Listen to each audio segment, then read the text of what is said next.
Bonjour. L'équipe de la CARSAT Sud-Est est réunie aujourd'hui pour vous parler d'une prestation, l'aide au retour à domicile après hospitalisation, la RDH. Franck Bovis, vous êtes le responsable du département parcours et offre de services. Pouvez-vous nous en dire deux mots? Bonjour Valérie, bonjour à toutes et à tous. Alors en deux mots, la RDH, l'aide au retour à domicile après hospitalisation, est un dispositif temporaire qui s'inscrit dans l'offre de services de la CARSAT du Sud-Est dans la mesure où il participe de la prévention de la perte d'autonomie. En effet, la RDH peut être mobilisée par des établissements sanitaires lors de la sortie d'hospitalisation pour en réduire les effets, pour prévenir le risque de réhospitalisation et ainsi favoriser le maintien à domicile. Elle s'adresse à des retraités autonomes et consiste en la mise en place rapide de prestations financées par la CARSAT Sud-Est destinées à soutenir les personnes dans leur quotidien. En ce sens, elle constitue un mini plan d'action personnalisé. Les besoins des retraités évoluent et pour mieux y répondre, la CARSAT adapte son offre de services. Ainsi, les plans d'action personnalisés qui constituent le pivot de cette offre de services sont supplantés par un nouveau dispositif qui se nomme OSCAR et dont l'acronyme signifie Offre de services coordonnés pour l'accompagnement de ma retraite. Ce dispositif OSCAR, par l'ajout de nouvelles composantes et par l'ajout de nouvelles modalités d'accompagnement et de soutien, vise à renforcer la prévention de la perte d'autonomie. De ce fait, à l'unisson de l'offre de service, la RDH évolue et c'est ce que nous allons vous présenter à l'occasion de cette vidéo. Charlotte Bonaventura, vous êtes experte au sein du pôle aide à la personne. Pouvez-vous nous dire ce qu'est un plan d'aide OSCAR? Il s'agit d'un nouveau dispositif articulé autour de 4 composantes. La première, c'est le forfait prévention d'un maximum de 500 € entièrement financé par la CARSAT. Nous allons y retrouver des aides telles que la téléassistance, le portage de repas. Nous avons ensuite les heures d'accompagnement et de prévention à domicile, les heures dites classiques, d'aide ménagère à domicile, d'entretien du linge, d'aide à la préparation des repas. Nous avons ensuite l'orientation vers des programmes de prévention du type atelier collectif, les dispositifs de l'Agir Carco ou encore l'ANCV via Seniors en vacances. Et ensuite, si le plan d'aide OSCAR est diversifié, nous aurons un forfait coordination. Le but de ce dispositif OSCAR est d'offrir une offre diversifiée aux assurés afin de mieux lutter contre la perte d'autonomie.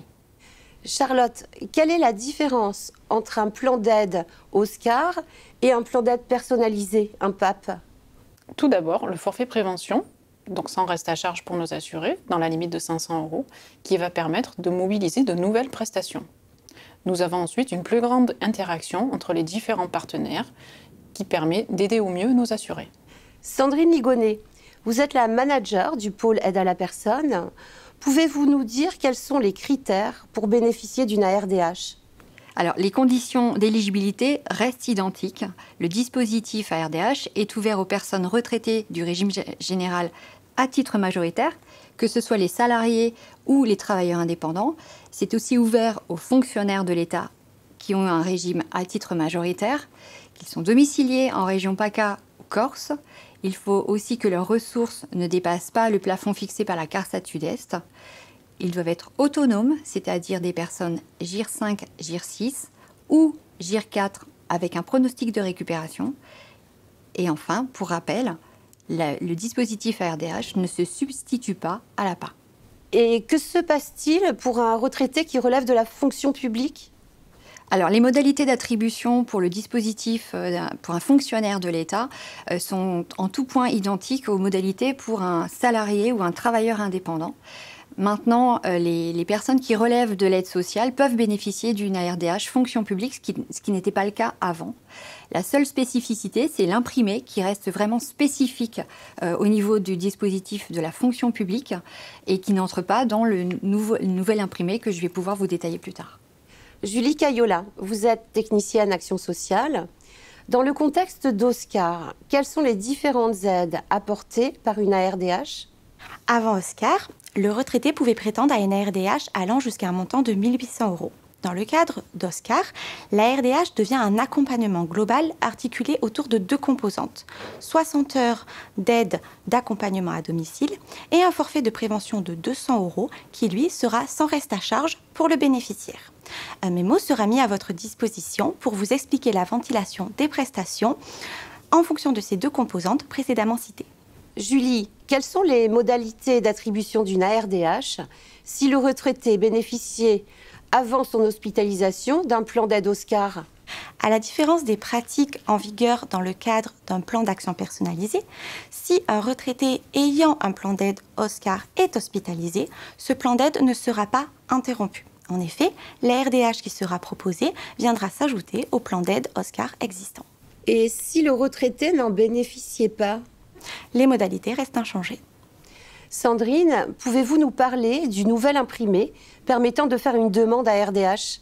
Alors, le nouvel imprimé se compose d'une notice et d'un formulaire de demande. La notice explique clairement qu'une personne bénéficiaire de l'APA ne peut pas obtenir une ARDH. Seuls vous, les établissements de santé, peuvent demander une ARDH auprès de la CARSAT. La CARSAT Sud-Est n'a pas retenu le fait qu'un assuré ou son entourage puisse déposer sans votre accord une demande ARDH. Et enfin, la notice vous donne toutes les adresses mail des organismes intégrés à l'interrégime pour vous permettre d'orienter la demande vers le bon organisme. Si vous vous trompez, la demande sera réorientée par l'organisme qui a récupéré votre demande. Le formulaire se compose après de 2 pages. La première sur l'identification des assurés et la seconde sur les aides préconisées. La nouveauté, c'est que la CNRACL intègre l'interrégime, ce qui n'était pas le cas avant. La spécificité, c'est que l'imprimé fonction publique demeure et ne rentre pas dans ce nouvel imprimé interrégime. Quelles sont les nouveautés dans le formulaire de demande à RDH? Le GIR vous est maintenant demandé, donc il est important de nous le préciser. 4 familles de prestations vous sont proposées et un mémo vous expliquera la ventilation des anciennes prestations qui vous étaient proposées sur l'ancien imprimé. Pour le portage de repas, il est important de nous indiquer la quantité et le coût. Et pour la téléassistance, de nous indiquer le montant de l'abonnement mensuel. Si vous nous précisez un nombre d'heures dans le formulaire, il est vraiment important de pouvoir nous préciser la période, s'il s'agit d'une semaine, d'un mois ou des 3 mois. Charlotte, imaginons que je sois la référente à RDH d'un hôpital. En résumé, quelles questions dois-je me poser avant de proposer une ARDH à un patient retraité? Tout d'abord, il faut se poser la question de savoir si le retraité est bien autonome. Donc s'il relève bien d'un GIR 5 ou 6, ou alors d'un GIR 4 avec un pronostic de récupération à l'issue de la période d'ARDH. Si ce n'est pas le cas, il faut l'orienter vers le conseil départemental au titre de l'APA. Ensuite, il faut se poser la question de savoir s'il y a déjà un Oscar en cours. Si c'est le cas, il faut connaître les prestations en place ainsi que le nom des prestataires impliqués. Et enfin, il faut s'assurer de la capacité du prestataire à intervenir au domicile. La RDH est une aide d'urgence, il faut donc que les aides mobilisées puissent être mises en place dès le retour à domicile. Franck, pour conclure, si j'ai besoin de plus d'infos sur ces nouveautés, où puis-je les trouver? Alors vous trouverez l'ensemble des informations développées au cours de cette vidéo, les fiches mémo, ainsi que les formulaires de demande, plus les informations complémentaires relatives au dispositif Oscar sur le site de la CARSAT Sud-Est, dont l'adresse s'affiche. Quant aux demandes d'ARDH, vous pouvez les transmettre sur les mails dédiés marseilleardh@carsat-sud-est.fr et pour les Alpes-Maritimes et la Corse, niceardh@carsat-sud-est.fr.